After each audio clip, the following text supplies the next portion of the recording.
Indonesia tanahku, tanah padaku, di sana aku berdiri, jadi mandu ibuku. Indonesia ku bangsaku, bangsa dan tanah air. Marilah kita bersatu, Indonesia bersatu. Hiduplah tanahku, hiduplah negeriku, bangsaku rakyatku semuanya. Bangunlah jiwanya, bangunlah karya untuk Indonesia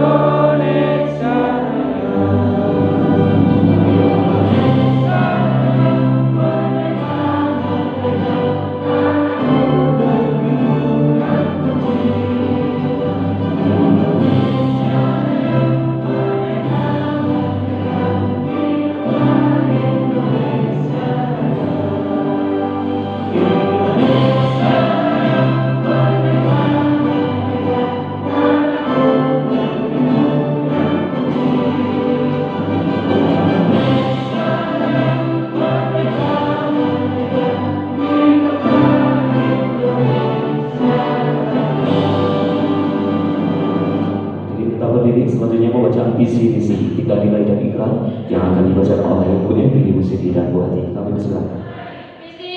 Visi kami, terwujudnya pribadi dan masyarakat, berkarakter mulia. Misi kami, melaksanakan pendidikan karakter, berbasis nilai-nilai mulia. Tiga nilai cerdas nurani. Satu bersih. Sikap berhati bersih. Berkata santun. Berperilaku bersih. Dua tertib. Sikap dan patuh. Saling menyayangi dan tiga disiplin. Belajar sungguh-sungguh. Mandiri. Bersyukur dan berdoa. Ikrar cerdas nurani. Satu hati, 6 prinsip 5 langkah. Satu hati. Ihsan perbuatanku. 6 prinsip. Allah tujuanku. Malaikat mencatat perbuatanku. Nabi Muhammad teladanku. Al-Quran pedomanku. Hari kemudian cita-citaku. Ikhlas. 5 langkah. Pengabdian kepada Allah. Salat karakterku. Puasa bentekku. Zakat keluarkan potensi. Haji. Terima kasih Ibu Emi, Ibu Siti dan Bu Hati telah membacakan visi-misi tiga nilai dan ikrar. Hadirin dimohon duduk kembali. Ya Allah.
tugas kita ya.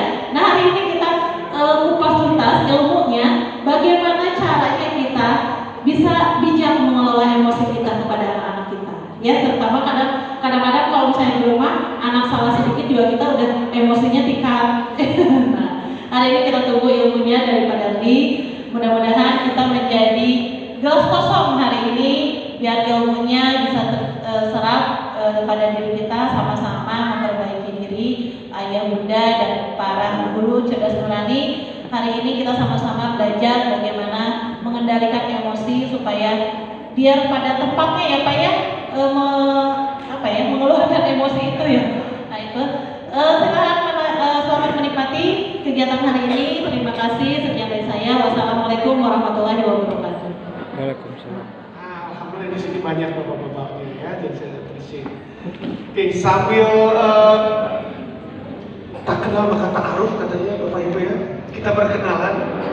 Nama saya Dandi dan ini ada istri saya Ibu Ida. Sambil kita berkenalan. Hari ini kita bahas tentang anger management. Saya sebetulnya nanya dulu. Siapa di sini yang suka ngegas? Ayo angkat tangan. Ya, ngegas naik motor ya. Gaspol ya kan ya. Tapi ternyata gitu ya, dalam kehidupan sehari-hari itu terjadi, betul nggak? Coba saya tanya, tahu nggak kalau idealnya kita tuh nggak boleh marah-marah? Tahu kan? Tapi kan susah ya ternyata ya. Betul nggak? Saya tanya, apalagi ibu-ibu, hatam biasanya ikutan kelas parenting. Banyak kan? Ya itu parenting itu. Tapi ternyata bicara pengelolaan emosi, khususnya marah, itu seperti seni dan itu ada ilmunya. Nah hari ini kita akan bahas tentang bagaimana memanage. Dan kami mendalami ada sebuah terapi yang bisa kita pakai untuk mengelola ini. Nanti kita akan ajarkan. Ya. Hari ini kita akan ngapain?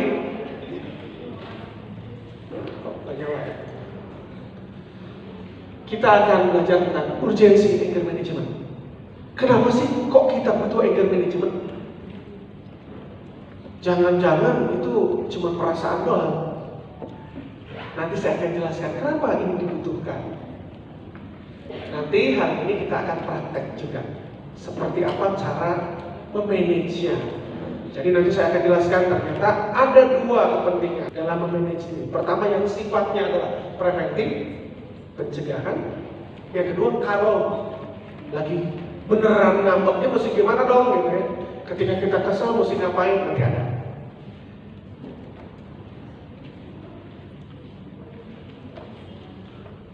Sebentar saya sambil rebahinnya, kayaknya ini agak kehalangin.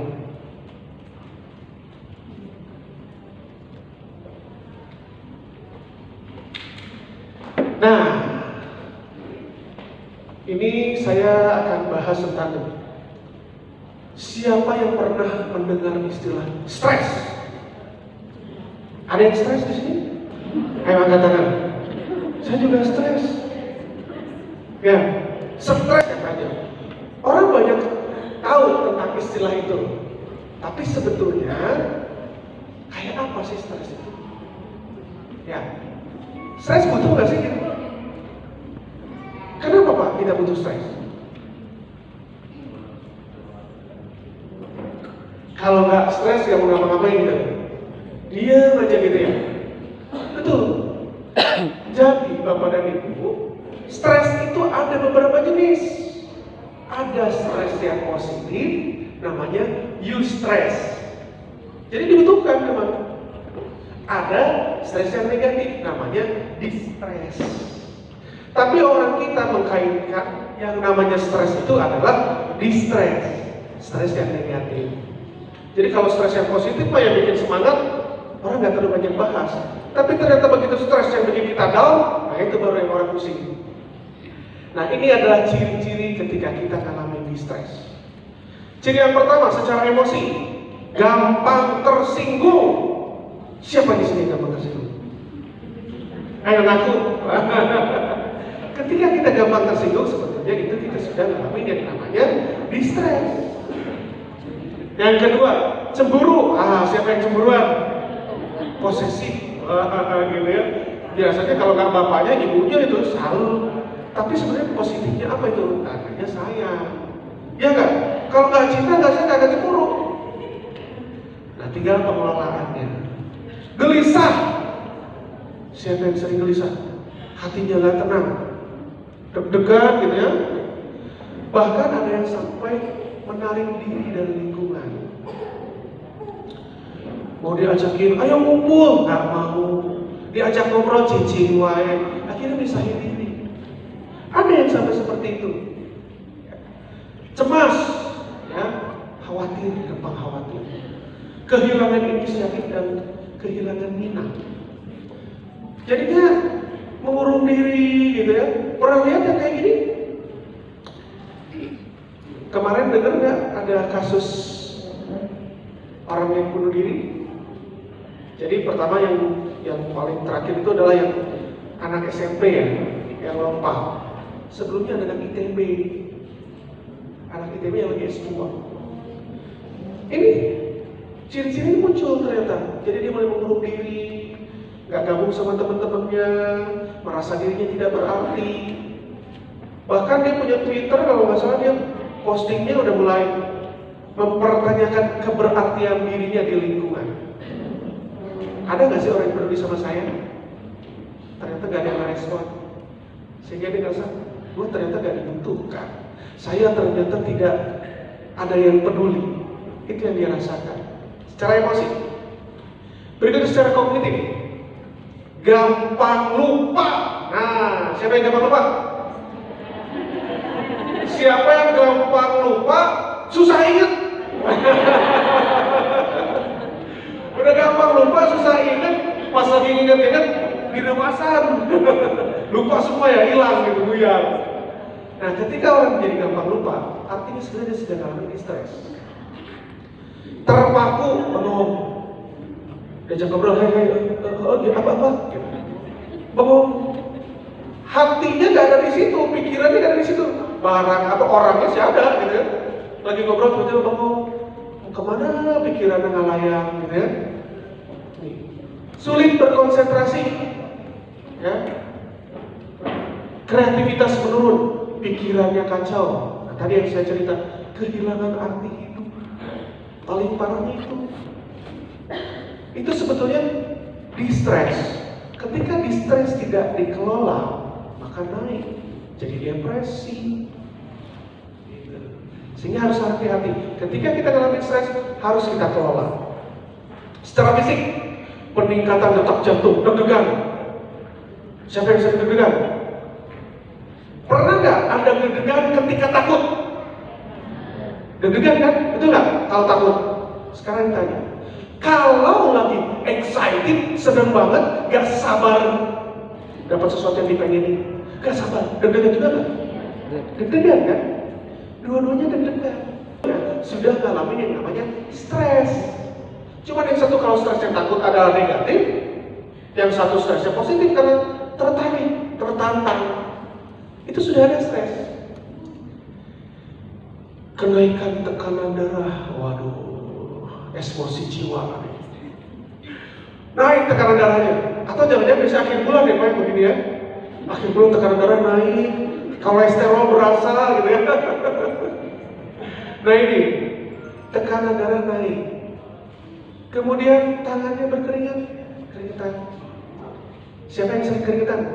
Kan ada orang-orang tertentu yang sering tangannya basah gitu. Dulu kan kalau zaman saya Pak, tangannya basah, lu sakit jantung lu katanya. Padahal kenapa? Itu sebetulnya ngalamin distress. Nih, pegel otot. Siapa di sini yang suka merasa pegel, terutama di sini? Nah, biasanya kenapa tuh? Kolesterol, ada yang bilang gitu ya. Tapi ada yang tidak sakit kolesterol, tidak ada gejala fisik, tapi kok berat? Sebetulnya ini beban. Apa? Beban emosi, beban hidup Bapak Ibu. Ketika kita merasa terbebani, dan di sini tumpukannya, itu adalah salah satu ciri-cirinya. Pernah nggak bangun dari tidur kok nggak seger? Aduh, gitu kan. Jadi susah mau kemana-mana gitu kan, malas mau ngapa-ngapain. Nah ini sebetulnya salah satu ciri-cirinya. Sakit kepala, pernah sampai migrain? Pernah kesel, nahan, jadi migrain?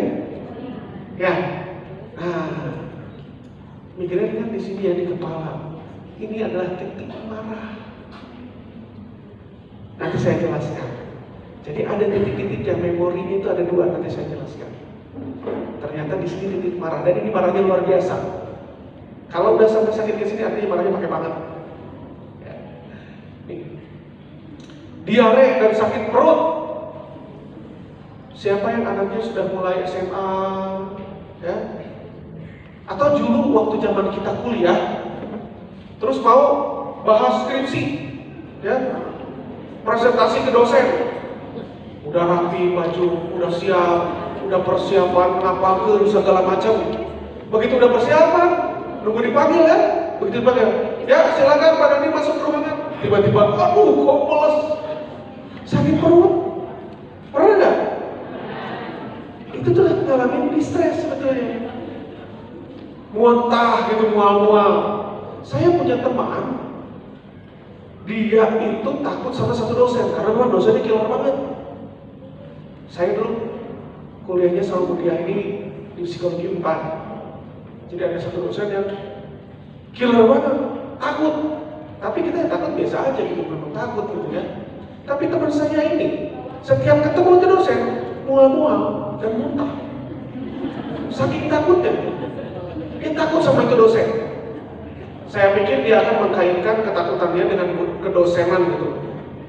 Saya pikir dia akan mau jadi dosen. Sekarang dia jadi dosen.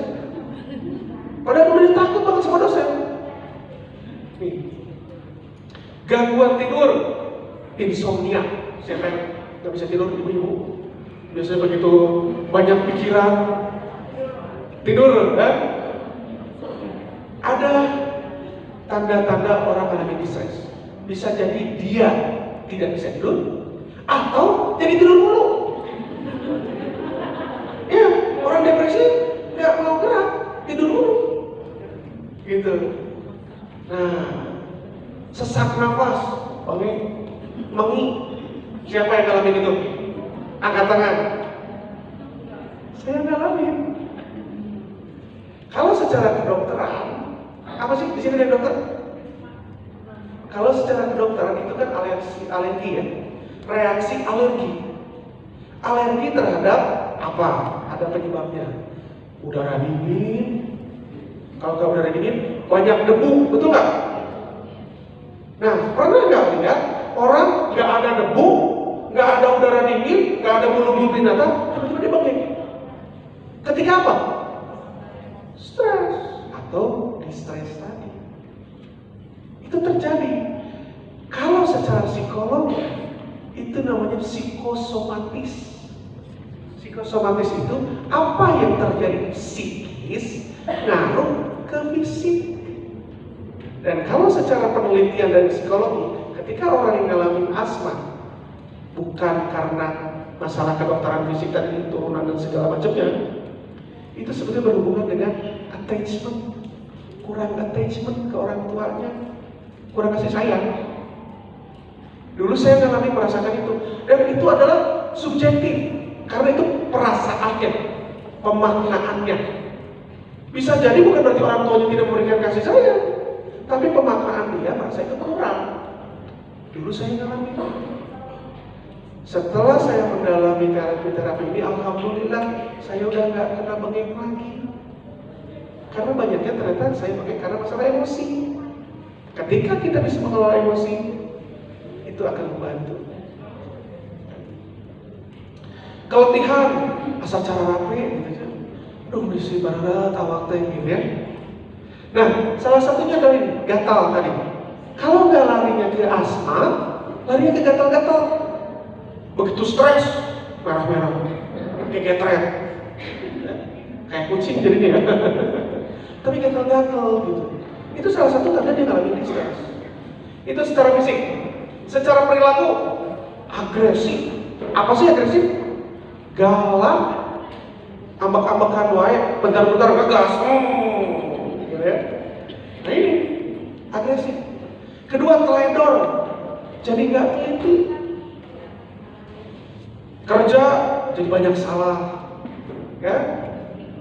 Ini teledor. Ketiga adalah adiksi, kecanduan. Sekarang banyak loh yang kecanduan. Kalau dulu banyaknya kecanduan apa sih? Narkoba, gitu ya. Sekarang kecanduannya apa? Gadget, HP, ya. Ada berbagai macam sekarang kecanduan games. Nah itu sebetulnya itu tadinya ngalamin stres. Kurang atau lebih makan. Sekarang saya tanya, ibu-ibu, siapa yang kalau stres jadi makan dulu? Ayo katakan. Saya gitu juga, bapak-bapak, ayo. Siapa yang kalau stres nggak bisa makan? Ya, kalau nggak makan dulu jadi nggak bisa makan, orang stres dulu. Saya termasuk yang kalau stres, saya makan dulu. Mujam aja ngemil. Kemudian kalau dia stres dia nggak bisa makan. Tiap orang reaksinya kan berbeda-beda. Nah ini adalah ciri-ciri. Nah sekarang saya tanya, siapa yang ngalamin ciri-ciri di sini? Ayo angkat tangan. Jadi ternyata banyak yang ngalamin stres ya. Sama. Kenapa? Ini wajar kok Bu. Siapa di dunia ini yang tidak punya stres? Karena stres itu perlu. Hanya saja stres itu kalau ketinggian jelek. Jadi stres itu ada derajatnya. Kalau ketinggian jelek. Apa yang dirasakan ketika stres banget? KO ya Pak? Wah, dia udah tidak bisa mikir. Kalau stresnya rendah, orang nggak mau ngapa-ngapain, santuy. Orang malas deh, nggak mau ngapa-ngapain. Tidak tertantang, cicing, ayam, udah gitu. Ya, itu adalah orang ngalamin stres yang tinggi atau rendah, ternyata jelek. Ngaruhnya kemana? Ke motivasi. Ketinggian motivasinya jadi rendah, kerendahan orang nggak punya motivasi. Jadi stres itu perlu, hanya saja kadarnya, derajatnya harus di manage supaya dia tetap berada di kondisi sedang. Kayak apa sih itu proses terjadinya stres? Seorang ahli namanya Lazarus membahas tentang stres. Dia bilang stres itu dimulai dari proses kita berpikir, dari proses kita memaknakan. Makanya di sini bilangnya memaknakan sesuatu secara pikiran. Gimana prosesnya?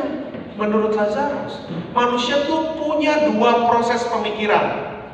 Pertama, pemikiran primer, penilaian primer, primary appraisal. Penilaian primer ini dia ketika kita menghadapi sebuah kondisi, sebuah situasi, kita memaknakan itu sebagai apa? Ketika kita memaknakan itu sesuatu yang mengancam, tadi deg-degan kan, takut, kita terancam, sudah ada stres. Saya cerita juga tadi bahwa ketika kita tertantang, excited juga sama dengan stres. Ditentukan oleh penilaian yang kedua, secondary appraisal. Penilaian sekunder, apa sih isinya? Isinya adalah berapa banyak kita memaknakan, kita memiliki alternatif solusi terhadap kondisi yang kita alami pertama itu tadi. Semakin kita punya banyak alternatif solusi, stresnya akan turun. Misalnya, bapak dan ibu punya anak sekarang mau UN. Siapa yang anak mau UN? Apa yang ibu rasakan? Stres. Anaknya mungkin biasa aja kalau anaknya main kan itu kan dia gitunya. Ibu nggak stres. Ditanya, si bapak stres tuh? Si bapak juga belum stres gitu kan? Biasanya ibu yang paling gampang stres memang. Kenapa? Karena ibu-ibu tuh tebal dengan rasa. Bapak-bapak tebal dengan logika. Dia punya banyak logika, mainnya di logika. Ibu-ibu main HT. Tidak diajarkan cara mengelola marah dengan baik. Marah itu harus dialirkan. Orang Indonesia diajarkan marah itu dialihkan. So, saya tanya ibu-ibu, pernah kesel kasih bapak? Habis kesel ke dapur cuci piring, bener nggak? Cuci piring, waktu saya muncul dilempar piringnya, terbang. Itu bisa terjadi gitu loh, ya nggak? Karena kita diajarkan mengalihkan, bukan mengalirkan, gitu. Padahal marah itu energi yang besar loh. Kalau dikelola dengan baik, dia akan maksimal. Nah, penyebab marah macam-macam di bawahnya. Bisa jadi tingkah laku muncul marah, padahal penyebabnya banyak emosi lainnya di sini nih. Merasa anxious, nervous, ya, rejected di perasaan itu, sedih, merasa ditolak, frustasi, kecewa, macam-macam di bawahnya. Ujung-ujungnya marah. Karena kita tidak tahu cara mengekspresikan yang lain. So, bapak dan ibu, lihat maka. Lagi kamu ini pak? Lagi sarwana? Ngapain? Pak jorok-jorok? Lagi saling marah ya? Nah, pernah nggak bapak dan ibu begini? Satu malu sama lain? Sering ya, Beb? Lagi konser tapi nah ini ada teori of need dari Maslow, bahwa manusia itu punya kebutuhan, dan Maslow bilang kebutuhan manusia itu berjenjang, dan itu sebuah hierarki. Hierarki itu artinya tidak bisa naik ke kebutuhan selanjutnya kalau kebutuhan sebelumnya belum terpenuhi. Pertama, fisiologis. Kalau orang belum dapat kebutuhan fisiologisnya, nggak akan naik ke kebutuhan safety. Contoh, ya, kan kita nggak bisa makan, belum punya makanan, lapar, terus maunya gimana dong biar punya duit? Kerja, betul nggak? Coba lihat tukang-tukang bangunan di atas gedung-gedung, pakai alat keselamatan? Enggak. Penting mah dengan duit lah, halal, bismillah. Dia tidak terlalu peduli dengan safety. Karena apa? Karena kebutuhan dasar yang dibutuhin. Berikutnya, love and belongingness. Saling sayang, saling peduli. Ketika perut masih pada kosong, boro-boro mikirin sayang-sayangan. Gitu. Kan kita menikah atas dasar cinta, Pak. Emang cinta bikin kangen ini apa perut kita kenyang gitu? Saya coba Bu, kemarin sama dia, ayo mari kita sarapan cinta. Jam 10 tersekian Pak, aduh, lapar. Jadi ternyata kebutuhan itu berjenjang. Gak akan bisa ngasih apalagi ke self esteem, harga diri. Ya, coba para pendemo itu, ya kan sekarang pendemo tidak dibayar, ada bayarannya. Kenapa? Karena punya kebutuhan perut yang belum terpenuhi, boro-boro harga diri. Kita yang di sini menyinyir kan, itu bukan harga diri gawe yang gitu, gitu ya. Atau orang butuh duit, terus kerja terus dibayar sama orang pakai kaki, nih duitnya. Kalau dia darurat nggak punya lagi duit, boro-boro.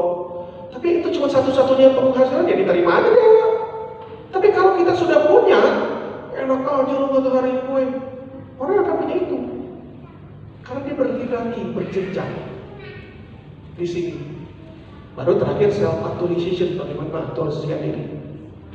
Nah, ketika kita punya kebutuhan dan tidak mendapatkan, ketika kita punya kepengenan dan tidak mendapatkan, itu adalah kondisi kita ngalamin yang namanya frustasi. Ketika kita banyak frustasi dan banyak ditanggung, itu adalah kondisi kita sudah siap beragresi, udah siap marah. datang ke sekolah, nganter anak naik motor, hampir keserempet di jalan, kehel, aduh lagi buru-buru, pengen cepet-cepet, jadi ngerem, rebas kan? Namun hiji frustasi. Begitu sampai, tukang parkiran. Pas kita mau pergi, ya, mau pulang, kan sakti tukang parkir, betul nggak? Pas datang ke ayat. Ada pergi prit, kesel kan? Dua udah nabung. Pas di sekolah ketemu teman ibu-ibu nulain, bapak-bapak nulain, ngomong ke simpan dari kedua. Begitu pulang, suami pulang, datang, kita juga capek, suami capek. Cek atau malah iya teh manis. Dikisiangka orang teh geus di mana, orang capek. Betul nggak? Nabung deh.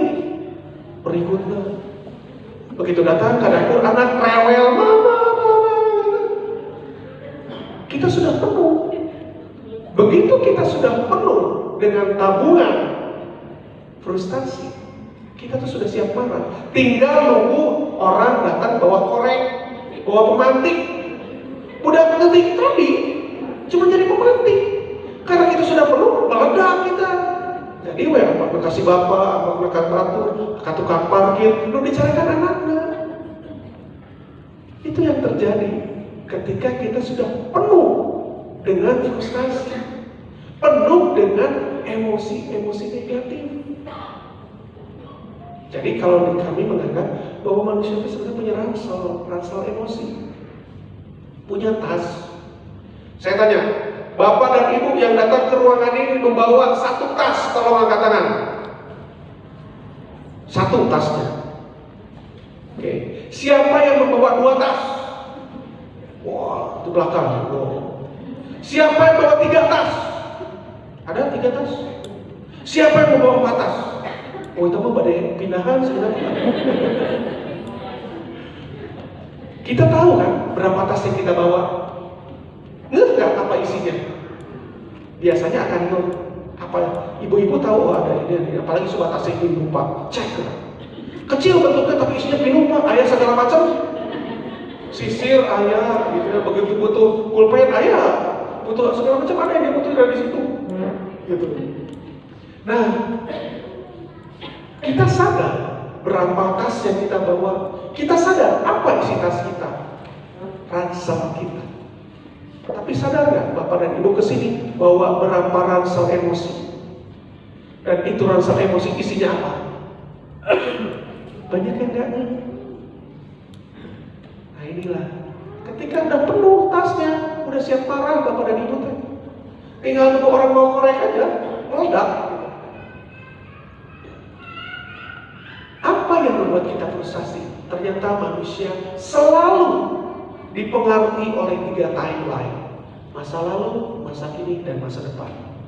Masa lalu bicaranya apa yang pernah kita alami di masa lalu. Kalau istilah sekarang trennya mah inner child, kenapa? Salah satunya ya. Apa itu inner child? Luka-luka hasil pengasuhan sebelumnya. Emang luka-luka doang inner child? Banyak orang berasumsi inner child itu hanya luka. Inner child itu hanya yang negatifnya, padahal ada inner child positif loh. Ada mengingat lalu yang bagus-bagus, ingat kan? Itu juga inner child. Tapi itu positif. Memang kalau ngomongin yang positif, ngomongin yang enak, gampang. Ngomongin yang gak enak, kasuat-suat. Betul gak? Di situ masa lalu. Jangan-jangan kita banyak ngalamin di masa lalu penyesalan misalnya. Gak cuma dia bicara penyesalan. Misalnya beberapa tahun lalu pernah kita nyiwin budak. Masih tahu sampai ini misalnya. Kemarin saya ketemu klien, dia anaknya itu sudah kuliah. Anaknya sudah kuliah. Waktu kecil, kalau marah, itu anaknya dimasukin ke toilet, dibuyur ke cai, dikunci di luar, matiin lampu semalaman. Dia menyesal sekarang. Penyesalan itu ternyata nyangkut. Sekarang udah pensiun, tapi dia nggak bisa tidur, masih tetap ngerasa dosa. Itu yang udah ekstrim. Saya dan kemudian ngalamin. Zaman dulu anak saya baru, sekarang anak saya udah 3. Dulu waktu anak pertama 1, kan lagi belajar bagaimana cara mengelola marah, bagaimana cara mendidik anak. Dia omongan tadi saya dicingit kan. Sayanya sudah lupa. Anaknya masih ingat tapi akhirnya, dulu tuh aku pernah dicubit sampai hijau. Anak udah usia segini, jangan-jangan masih ingat dulu pernah diapain aja. Karena banyak yang datang ke kami ternyata masih ingat dulu pernah diapain aja. Entah sama orang tuanya, sama saudaranya, sama teman-temannya. Ada seorang bapak usianya sudah 42 tahun. Dia ternyata dulu pernah dibully. Dibully sama siapa? Sama temannya sendiri, sobatnya. Tapi itu orang, kalau di hadapan orang lain, nice, bager bisa. Jadi sering datang ke rumahnya, oh kak bapak nanti beli bager si anak ini teh. Sehingga bapaknya bilang, nggak mungkin, makanya kamu nggak bohong deh. Dia orang bager gila. Tapi di luar, kalau dia tuh suka ngebully ke anaknya dia itu, ke dirinya gitu kan. Udah dianggap kayak saudara jadinya sama si bapaknya teh.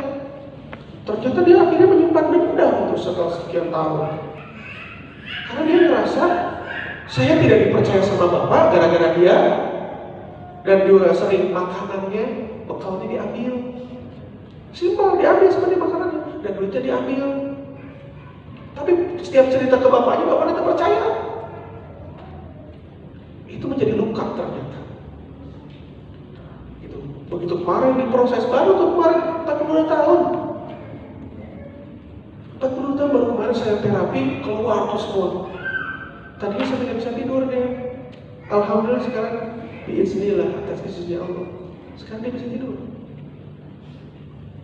Nah, orang kita tadi tidak diajarkan cara mengalirkan rasa. Kalau nggak mengalirkan,